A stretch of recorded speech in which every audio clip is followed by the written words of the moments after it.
Hari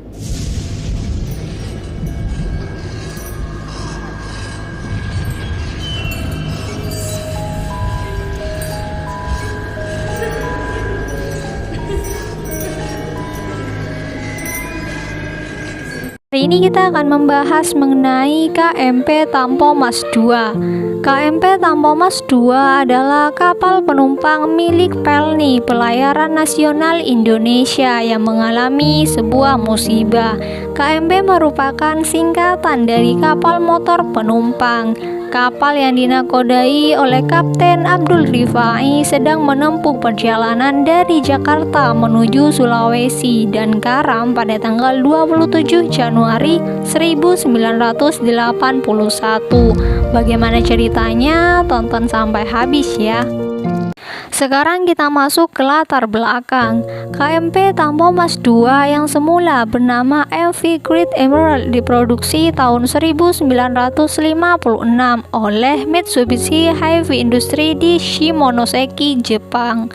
Kapal ini tergolong jenis kapal RoRo, roll on roll off, kemudian dimodifikasi ulang atau retrofit pada tahun 1971 di Taiwan. Kapal ini berkapasitas sekitar 1.250 hingga 1.500 penumpang dengan kecepatan maksimum sekitar 19,5 knot. Kapal ini juga memiliki lebar 22 meter dan panjang 125,6 meter.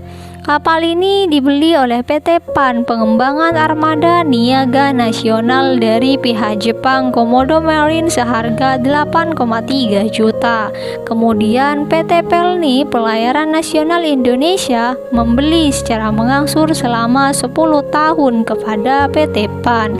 Berbagai pihak telah heran akan mahalnya harga kapal ini, mengingat pernah ditawarkan ke perusahaan pelayaran swasta lain hanya dengan harga 3,6 juta US dollar.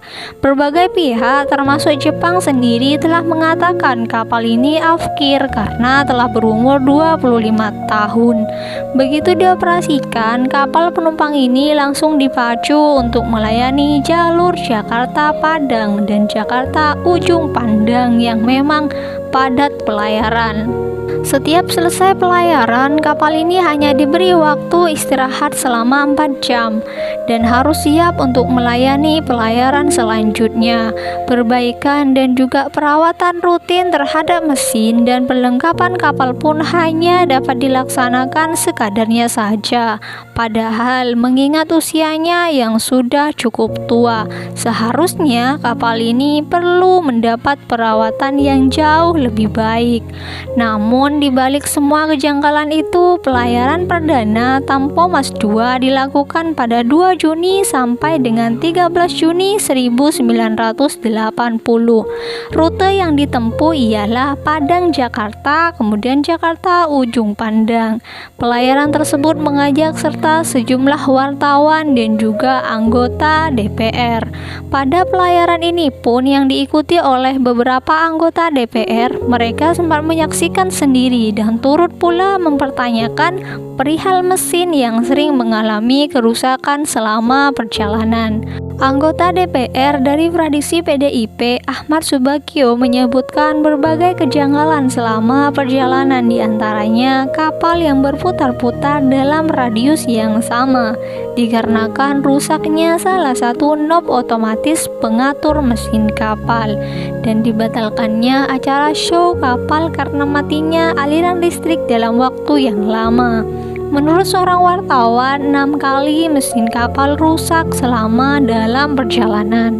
Kronologi kejadian: KMP Tampomas II bertolak dari dermaga Tanjung Priok hari Sabtu 24 Januari 1981 pukul 19 waktu Indonesia Barat dengan tujuan Ujung Pandang.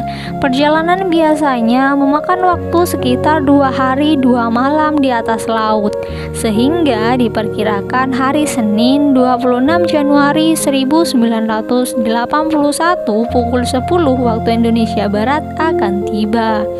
Seorang pemandu kapal menyebutkan bahwa salah satu mesin kapal telah mengalami kerusakan sebelum bertolak. Kapal membawa puluhan kendaraan bermotor termasuk mesin giling syakai, skuter Vespa, dan lain-lain yang diletakkan di kardek. Berdasarkan data manifest, kapal menyebutkan terdapat 191 mobil dan 200 motor di atas kapal. Dalam pelayaran tersebut, sebanyak 1.055 penumpang terdaftar dan 82 awak kapal berada di atas kapal. Estimasi total penumpang adalah 1.442 penumpang termasuk penumpang gelap. 24 Januari malam tidak terjadi apa-apa. Yang terlihat hanyalah awan senja yang memukau dan pemandangan laut Jawa yang datar. Namun diakui ombak Januari memang sangat besar dibandingkan bulan lainnya. Ombak setinggi 7 hingga 10 meter dengan kecepatan angin 15 knot sangat wajar terjadi. Di dalam kapal sendiri direncanakan sebuah acara show di bar kapal dengan penyanyi Ida Farida dari band kapal. Namun berbagai tanda keanehan terjadi, diantaranya dibawakannya lagu Salam Perpisahan oleh seorang yang bernama Ferry yang kemudian tidak diketahui keberadaannya. 25 Januari pagi keadaan berlangsung seperti biasa, namun 25 Januari malam sekitar pukul 20 waktu Indonesia Tengah dalam kondisi badai laut yang hebat.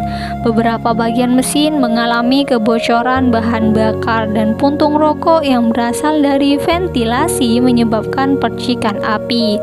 Para kru melihat dan mencoba memadamkannya menggunakan tabung pemadam portable, tetapi gagal. Api semakin menjalar ke kompartemen mesin karena pintu dek terbuka. Akibatnya selama 2 jam tenaga utama mati dan generator darurat pun gagal dan usaha pemadam pun dihentikan karena sudah tidak memungkinkan. Ditambah lagi dengan bahan bakar yang ternyata masih terdapat di setiap kendaraan, menyebabkan api merambat dan membakar semua dek dengan cepat. 30 menit setelah api muncul, para penumpang diperintahkan menuju dek atas dan langsung menaiki sekoci. Namun hal ini berlangsung lamban karena hanya ada satu pintu menuju dek atas. Begitu berada di dek atas, para ABK dan mualim kapal tidak ada yang memberitahu arah dan lokasi sekoci. Beberapa ABK malah dengan egois menurunkan sekoci bagi dirinya sendiri. Dari 6 sekoci yang ada, masing-masing hanya berkapasitas 50 orang. Sebagian penumpang nekat terjun bebas ke laut dan sebagian lagi menunggu dengan panik pertolongan selanjutnya. Kapal lain yang pertama melakukan pertolongan adalah KM Sangihe dengan nahkoda kapal Kapten Agus K. Sumirat. Sumirat merupakan teman satu angkatan Abdul Rifai di Akademi Ilmu Pelayaran lulusan tahun 1959. KM Sangihe sendiri dalam perjalanan dari Parepare menuju Surabaya untuk melakukan perbaikan kerusakan mesin. Mualim 1 KM Sangihe bernama JB lalu yang pertama melihat kepulan asap dari arah barat dan mengira kepulan asap berasal dari sumur minyak lepas pantai Pertamina. Markonis KM Sangihe Abu Bakar mengirimkan pesan Morse SOS pada pukul 8:15. KM Ilmamui menyusul untuk melakukan pertolongan dan tiba pada pukul 21 malam. Disusul 4 jam kemudian kapal tanker Istana 6 dan masih berdatangan kapal lain yaitu kapal Adiguna Karunia dan KM Sengata milik PT Parodis Line. Tanggal 26 Januari pagi, Laut Jawa dilanda hujan yang sangat deras. Api mulai menjalar ke ruang mesin di mana terdapat bahan bakar yang tidak terisolasi. Akibatnya pagi hari tanggal 27 Januari terjadi ledakan di ruang mesin dan membuatnya penuh oleh air laut. Ruang propeller dan juga ruang generator turut pula terisi air laut yang mengakibatkan kapal miring sekitar 45 derajat. Akhirnya pada siang hari tanggal 27 Januari 1981 pukul 12:45 waktu Indonesia Barat atau sekitar jam 1 waktu Indonesia Tengah, sekitar 30 jam setelah percikan api pertama, KMP Tampomas II tenggelam ke dasar laut Jawa untuk selamanya bersama 288 korban tewas di dek bawah. Kapten Abdul Rifai termasuk yang terakhir meninggalkan kapal. Sebelumnya ia sempat mengirimkan pesan kepada nahkoda KM Sangihe, "Tolong kirimi saya air dan makanan karena saya akan tetap berada di kapal sampai detik terakhir." Pesan tersebut disampaikan melalui awak kapal Tampomas II yang berhasil menyeberang ke KM Sangihe yang bernama Bakaila.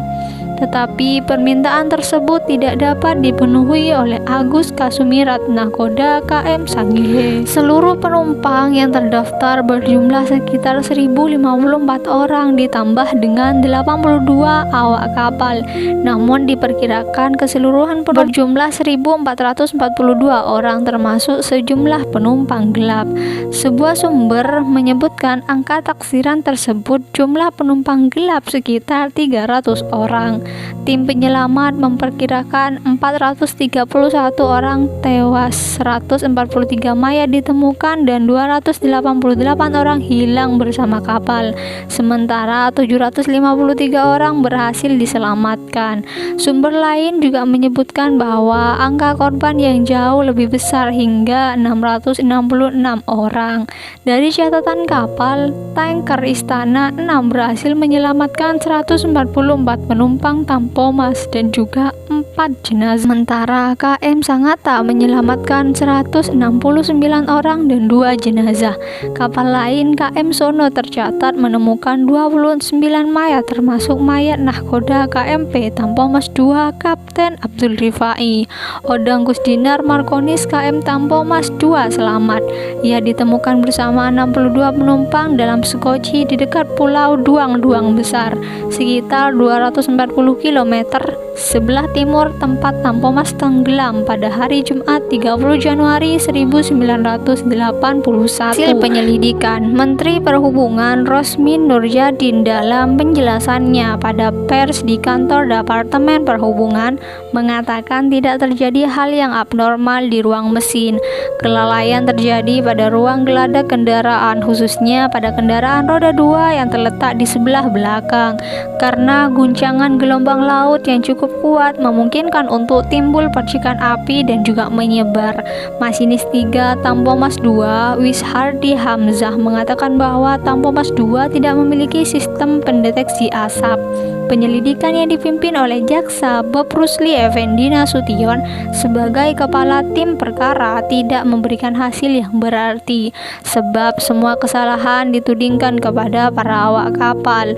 Ada kesan bahwa kasus ini dengan sengaja ditutup-tutupi oleh pemerintah saat itu, meskipun banyak suara dari parlemen yang menuntut pengusutan yang lebih serius. Itulah cerita mengenai KMP Tampomas II. Bagaimana menurut kalian? Silakan komen di kolom komentar. Semua informasi yang disampaikan dari awal hingga akhir berdasarkan artikel-artikel yang sudah tersebar di internet. Terima kasih untuk kalian yang sudah nonton sampai habis. Jangan lupa di like, komen, serta share ke sosial media kalian. Jangan lupa di subscribe juga. Kita ketemu di konten-konten selanjutnya. Terima kasih.